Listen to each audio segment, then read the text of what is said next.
Sunda Wiwitan dalam aksara Sunda ditulis adalah kepercayaan pemujaan terhadap kekuatan alam dan arwah leluhur dan bersatu dengan alam yang dianut oleh masyarakat tradisional Sunda.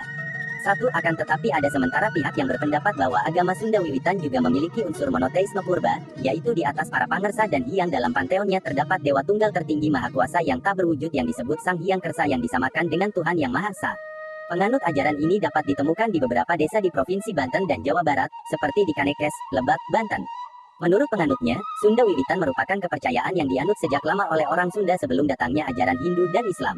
Ajaran Sunda Wiwitan terkandung dalam kitab Sang Hyang Siksa Kanda Angkaresian, sebuah kitab yang berasal dari zaman kerajaan Sunda yang berisi ajaran keagamaan dan tuntunan moral, aturan dan pelajaran budi pekerti. Kitab ini disebut Kropak 630 oleh Perpustakaan Nasional Indonesia. Berdasarkan keterangan Kokolot Tetua Kampung Cikesik, orang Kanekes bukanlah penganut Hindu atau Buddha, melainkan penganut animisme, yaitu kepercayaan yang memuja arwah nenek moyang. Hanya dalam perkembangannya kepercayaan orang Kanekes ini telah dimasuki oleh unsur-unsur ajaran Hindu, dan hingga batas tertentu, ajaran Islam. 2. Dalam carita Parahyangan kepercayaan ini disebut sebagai ajaran Jati Sunda. Sistem kepercayaan Sunda Wiwitan, kekuasaan tertinggi berada pada Sang Hyang Kersa, yang Maha Kuasa, atau Nungmersaken, yang menghendaki. Dia juga disebut sebagai Batara Tunggal Tuhan Yang Maha Esa, Batara Jagat Penguasa Alam, dan Batara Sedaniskala, yang gaib. Dia bersemayam di Buana Nyungcung. Semua dewa dalam konsep Hindu, Brahma, Wisnu, Siwa, Indra, Yama, dan lain-lain tunduk kepada Batara Sedaniskala. 3. Ada 3 macam alam dalam kepercayaan Sunda Wiwitan seperti disebutkan dalam pantun mengenai mitologi orang Kanekes. Buana Nyungcung, tempat bersemayam Sang Hyang Kersa, yang letaknya paling atas. Buana Panca Tengah, tempat berdiam manusia dan makhluk lainnya, letaknya di tengah. Buana Larang, neraka, letaknya paling bawah. Antara Buana Nyungcung dan Buana Panca Tengah terdapat 18 lapis alam yang tersusun dari atas ke bawah. Lapisan teratas bernama Bumi Suci Alam Padang atau menurut Kropak 630 bernama Alam Kahyangan atau Mandala Hyang. Lapisan alam kedua tertinggi itu merupakan alam tempat tinggal Nyi Pohaci Sang Hyang Asri dan Sunan Ambu. Sang Hyang Kersa menurunkan 7 batara di Sasaka Pusaka Buana. Salah satu dari 7 batara itu adalah Batara Cikal, paling tua yang dianggap sebagai leluhur orang Kanekes.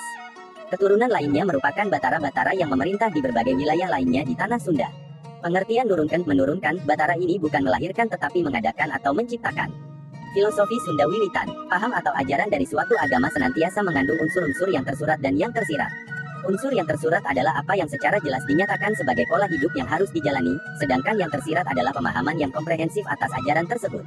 Ajaran Sunda Wiwitan pada dasarnya berangkat dari 2 prinsip, yaitu cara ciri manusia dan cara ciri bangsa. Cara ciri manusia adalah unsur-unsur dasar yang ada di dalam kehidupan manusia. Ada 5 unsur yang termasuk di dalamnya: welas asih, cinta kasih, undak usuk, tatanan dalam kekeluargaan, tata krama, tatanan perilaku, budi bahasa dan budaya, wiwaha yuda narada, sifat dasar manusia yang selalu memerangi segala sesuatu sebelum melakukannya. Kalau satu saja cara ciri manusia yang lain tidak sesuai dengan hal tersebut maka manusia pasti tidak akan melakukannya. Prinsip yang kedua adalah cara ciri bangsa. Secara universal, semua manusia memang mempunyai kesamaan di dalam hal cara ciri manusia. Namun, ada hal-hal tertentu yang membedakan antara manusia satu dengan yang lainnya.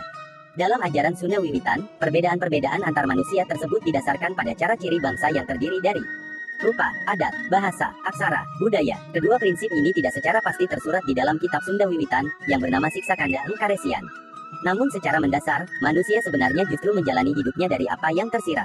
Apa yang tersurat akan selalu dapat dibaca dan dihafalkan. Hal tersebut tidak memberi jaminan bahwa manusia akan menjalani hidupnya dari apa yang tersurat itu. Justru, apa yang tersiratlah yang bisa menjadi penuntun manusia di dalam kehidupan. Awalnya, Sunda Wiwitan tidak mengajarkan banyak tabu kepada para pemeluknya. Tabu utama yang diajarkan di dalam agama Sunda ini hanya ada 2. Yang tidak disenangi orang lain dan yang membahayakan orang lain. Yang bisa membahayakan diri sendiri. Akan tetapi karena perkembangannya, untuk menghormati tempat suci dan keramat kabuyutan, yang disebut Sasaka Pusaka Buana dan Sasaka Domas, serta menaati serangkaian aturan mengenai tradisi bercocok tanam dan panen, maka ajaran Sunda Wiwitan mengenal banyak larangan dan tabu. Tabu, dalam bahasa orang Kanekes disebut buyut, paling banyak diamalkan oleh mereka yang tinggal di kawasan inti atau paling suci. Mereka dikenal sebagai orang Baduy dalam tradisi Sunda Wiwitan. Dalam ajaran Sunda Wiwitan penyampaian doa dilakukan melalui nyanyian pantun dan kidung serta gerak tarian. Tradisi ini dapat dilihat dari upacara syukuran panen padi dan perayaan pergantian tahun yang berdasarkan pada penanggalan Sunda yang dikenal dengan nama perayaan Serentahun. Di berbagai tempat di Jawa Barat, Serentahun selalu berlangsung meriah dan dihadiri oleh ribuan orang. Perayaan Serentahun dapat ditemukan di beberapa desa seperti di Kanekes, Lebak, Banten, Ciptagelar Kasepuhan Banten Kidul, Cisolok, Sukabumi, Kampung Naga, dan Cigugur, Kuningan. Di Cigugur, Kuningan sendiri, satu daerah yang masih memegang teguh budaya Sunda, mereka yang ikut merayakan Seren tahun ini datang dari berbagai penjuru negeri. Meskipun sudah terjadi inkulturasi dan banyak orang Sunda yang memeluk agama-agama di luar Sunda wiwitan, paham dan adat yang telah diajarkan oleh agama ini masih tetap dijadikan penuntun di dalam kehidupan orang-orang Sunda. Secara budaya, orang Sunda belum meninggalkan agama Sunda ini.